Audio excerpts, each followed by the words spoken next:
This last award, the Barry Kramer Award, I think does that maybe more than anything else. Barry Kramer. I grew up in Rockland County, and that's down by the city if you don't know that. At a time when there was no cell phones, no ESPN, no internet. And as an aspiring basketball player, as I was growing up, I got my information from those preseason publications that you get and from the newspaper every day in the accounts of games. On WOR Channel 9, there would be the ECAC Game of the Week. And more often than not, they would try to get NYU on that game because of the prestige and the national notoriety that Barry Kramer brought to that institution. I watched so often that I can tell you the starting lineup off the top of my head.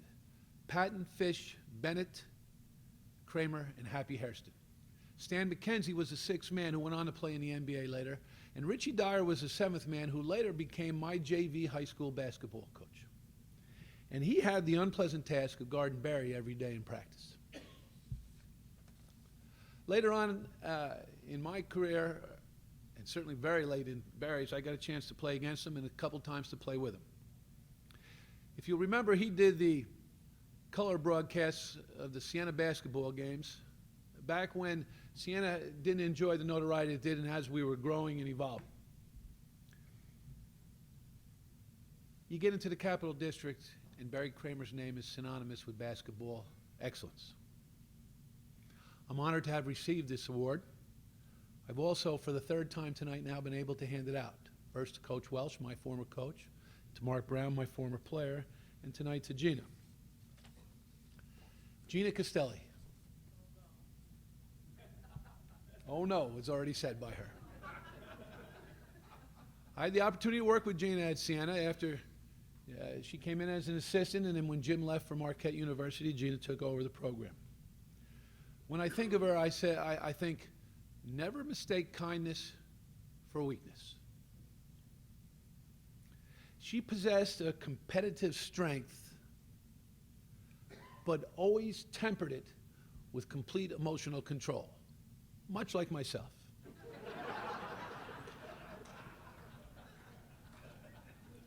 Her vita of 458 wins, 7 20-win seasons, 5 MAC Coach of the Year awards, all Hall of Fame numbers. Her turnaround of the Lemoyne basketball program, unprecedented. She remains Canisius's #2 all-time scorer. But it's more than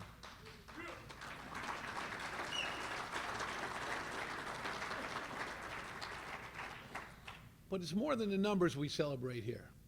Last night there was a gathering in GINA's honor in Saratoga, and over 100 people attended, former players, former coaches, people that she's worked with. I talked to Jim this morning, and he said it was a tremendous event. So when I think of her, I think she's impacted people's lives. She's developed relationships, fostered friendships, unbreakable ones. So tonight we're not only honoring what GINA has accomplished, we're honoring what she gave to the game and the respect it has brought her. And having worked with her, I consider that an honor. And the Barry Kramer Lifetime Achievement Award goes to a coach tonight that I truly respect and appreciate the honor to have worked with, GINA CASTELLI.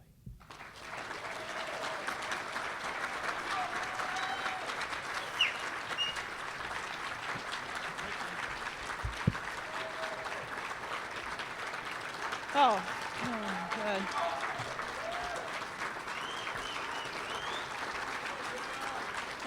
Thank you. Thank you very much. First of all, Mike, thank you. I love the purple tie, Albany. It fits you well. It's just really great to be back in the Capital District, and thank you so much, Renee, for giving me this honor tonight and being a part of such a great class. Love you, Rich Hurley, and the Blow family, and you know, there's just so many people here. When I look around, like, wow, you know, it's just wonderful to be a part of this. So thank you. I'm very, very humbled. And I'm also extremely grateful for the Barry Kramer Award. I'm not sure I fall in line with a Lifetime Achievement Award. I really do think my mom deserves that more. But nonetheless, I know Barry Kramer is a special man, and I truly appreciate the distinct recognition. I want to thank all the people from the I-90, from Canisius, Lemoyne, Siena, Albany, for being here today. Every one of you that took a special ride out and to stay here and to listen really means a lot to me.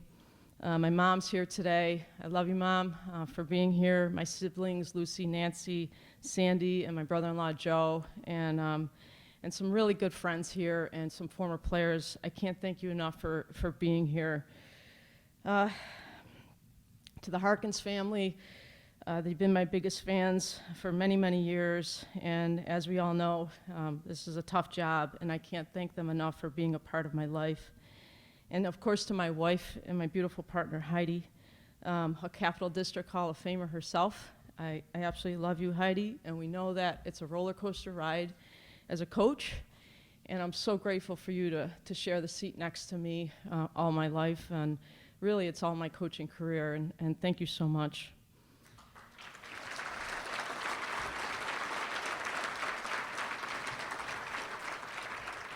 In 1997-98, I was privileged to coach a talented team that was predicted to win the MAC championship. But when the season started, we started out 0-5. We lost our first 5 games. And just like most coaches, although Mike thinks that I was emotionless, I was naturally, after every loss, because we were losing by big margins. It wasn't that we were just losing by 2, we were losing by 20, and I had a talented team, and we were supposed to be winning. And so I would go into the locker room, and I had a few choice words, and, you know, say that we weren't working hard, we weren't together, you know, all the things that coaches say when you lose by 20, you know. So, and it was the first game, the second, the third, the fourth, and the fifth. Well, when the 5th game rolled around, we lost, I was lost for words. So I went into our locker room, and at Siena there was a huge whiteboard, and in big black numbers I wrote 0-5, and I put the marker down and I walked out. I didn't know what to say, and it certainly wasn't positive, but that was the best message I had for my team.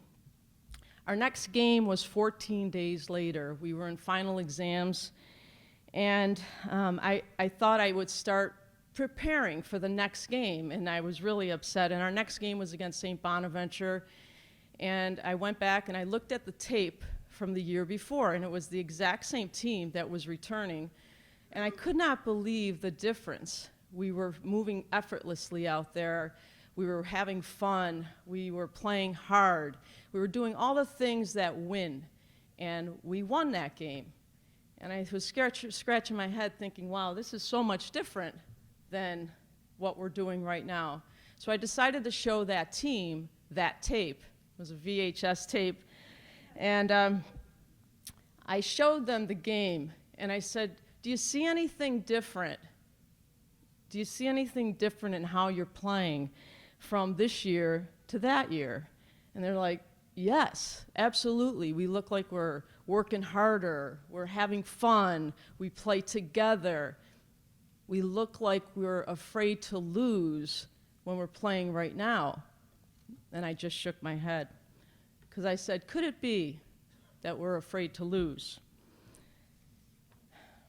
At the next practice, as we walked, not the next practice, the next game, when we played St. Bonaventure, I walked into the locker room, and I'm a very detailed person, so anybody that knows me knows that I would go into the locker room and I write down all the players, what we would do, you know, how we would play them, offensive keys, defensive keys. This time, though, I walked into the locker room with nothing on the board. And I said to the team, look it, we're gonna go into this game for the love of the game, for the love of each other, and we're just gonna go out and give it our all. And we won. And when I walked into the locker room, on the board, a player wrote 1-5. in big black letters. Our next game was a tournament at Virginia Tech. And as you know, Virginia Tech is a much higher league than the MAC. So, and we were traveling in December, and Virginia Tech is in a really tough area to fly into in Blacksburg, and we got into some really bad travel there. We didn't get in until 3 a.m. We drove vans. After we flew in, we would drive vans, and our van got hit by a car. So literally, I was thinking, this is very, very bleak. We're not going to win. But I went in the very next day we played, and I said the same thing. We're going to go out there, we're going to play for the love of the sport, for the love of each other, and we're going to go out and give it our all. And we won the first game of the tournament. Go into the locker room, 2-5. The next game we play Virginia Tech. We shouldn't be winning this game, and we won. And this message was the same. And when I went into the locker room, on the board, 3-5. The next game, same exact message, and we won. And in the locker room, 4-5. The next game, we won. And on the board, a player wrote 5-5. The next game, we 6-5. The next game, we the next game, we 8-5. The next game, we the next game, we 10-5. The next game, we the next game, we 12-5. The next game, we the next game, we 14-5. The next game, we the next game, we 16-5. The next game, we won 17 games in a row.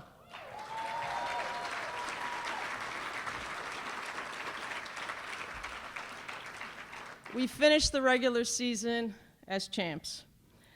Now when I think of my coaching career, I don't think of it as the wins in front of the dash, nor do I think of it as the losses behind it. I think of the in-between, the actual dash, and everything I learned from it.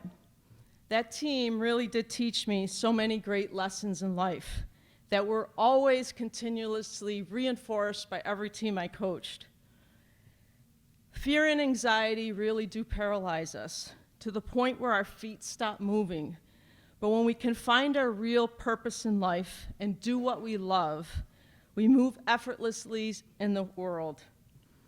Doing things with love empowers us, and it gives us the courage to make changes, have the faith, and to have the faith in life. God really has blessed me. I have been fortunate to do what I love all my life. Because of that, I have been able to face my fears. I have been able to have the courage to make changes in my life and have the faith to stay the course. And mostly, there's nothing I learn more than the value of a team. It never ceases to amaze me how when everyone is on the same page, regardless of talent, great things happen. And equally important is that it takes a team of people to make one person succeed, like me. So I want to thank those that coached me, especially Sister Maria Paris and my cousin Lou Parada. I want to thank those that believed in me to hire me, Sister Maria, Jim Jaber, Bill Kirsch, Kathy Inglese, Matt Bassett, and currently Colleen Mullen at UAlbany as I segue into something very new and really cool. And to everyone at Siena College and Lemoyne College, every support staff, every men's basketball coach that sat with me to talk hoop and strategy, and all administrators like John Dargenio, Joyce Eggleston, Matt Bassett, Tim Fenton, Bob Beretta, you changed my life forever. To those that battled with me in the trenches, to my assistant coaches, thank you. You worked hard for me, and I especially want to thank Andrea Woodbury and Brian Rubino, because I was a very young coach when I started, and they were true mentors to me, and mostly to every single player that played for me and bought into my vision, and taught me that the great lessons that I learned tonight. I love you, and thank you very much.